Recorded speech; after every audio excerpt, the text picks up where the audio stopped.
Shri Shiras Viharini Ju Ki Jai, Shiksha Patra, Shri Hari Rai Ji Ke, day number 104, letter 440 and verse 24. Braj Kishori Seva Trust reading, Shiksha Patra in Braj Bhasha and English. I do not have the sincere desire to cultivate a devotional path. On the contrary, I am full of worldly desires and confusion. I am convinced that Sri Hari is ignoring me, and hence I am always worried about my destiny. Tika. I never focus my mind on my service, thinking of ways to please the Lord. In fact, such thoughts about serving the Lord never even cross my mind. Quite the contrary, I am eaten up by constant worldly desires for hedonistic gratification and concern for the sustenance of my body. Because of this, the Lord has turned away from me, never even remembering me at all. I am an ocean of impurity, and that is why he has left me. Most especially, my worst fault is envy, which never affects saintly and devotional souls. When Ravan kicked his brother Vibhishan, he did not react, but rather submitted politely. Krishna Das barred Sri Gosaiji from entering the temple and having the sight of Srinathji, but Sri Gosaiji remained favourable to him. The Lord is pleased when his devotees behave like this. I am constantly envious of accomplished devotees, and so the Lord ignores me. Now where should I go, and what can I do? What is my destiny? Oh, I am so unhappy. Verses 25 and 26. My manager, supposedly a renunciate, has behaved in an inappropriate way by falling in with a woman. In the association of a widow in a village in Surat, he facilitated an abortion with herbs.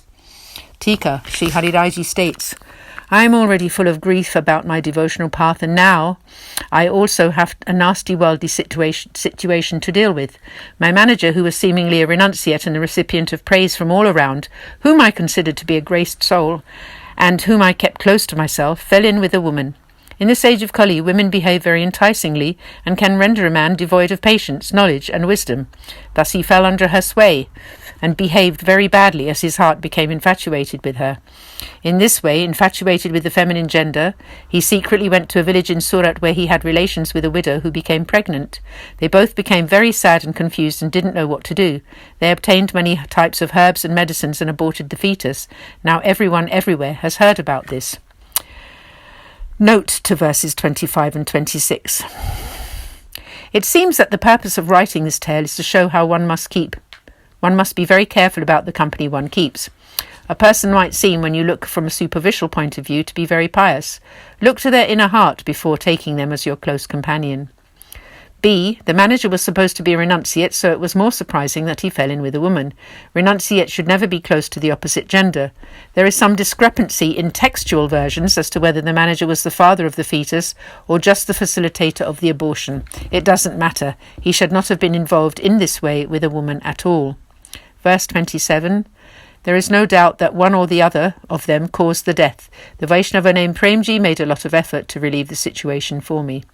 Because the fetus was aborted with herbs and medicines, this amounts to murder. The Muslim ruler of that area at the time heard about this. Without a doubt, the grievous effect of all of this has been equal to death itself. How much more can I explain?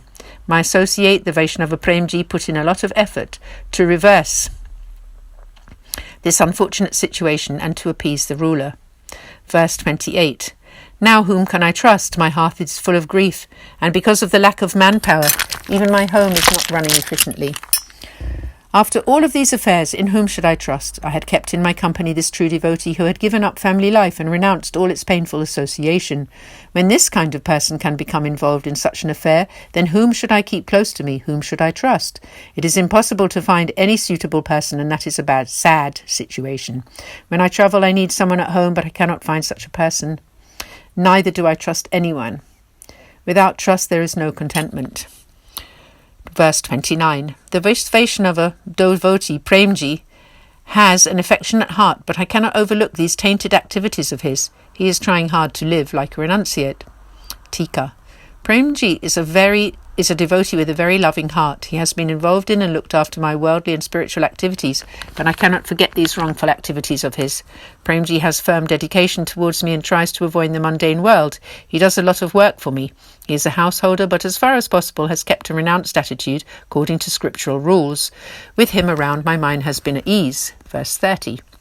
I tolerated all of Premji's offensive behaviour. Now, under the sway of false anger, he is trying to leave, so please write to him with some reconciliatory advice.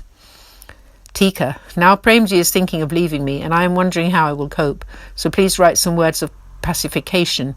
I am confiding my grief to you, so please understand. I have tolerated the offence and he is showing pretend anger.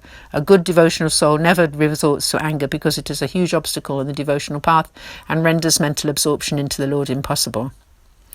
Verse 31.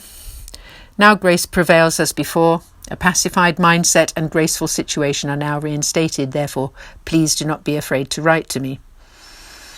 Tika, a graceful situation has been reinstated. Be affectionate to me and do not be afraid to write to me. I am travelling at the moment and thus need company.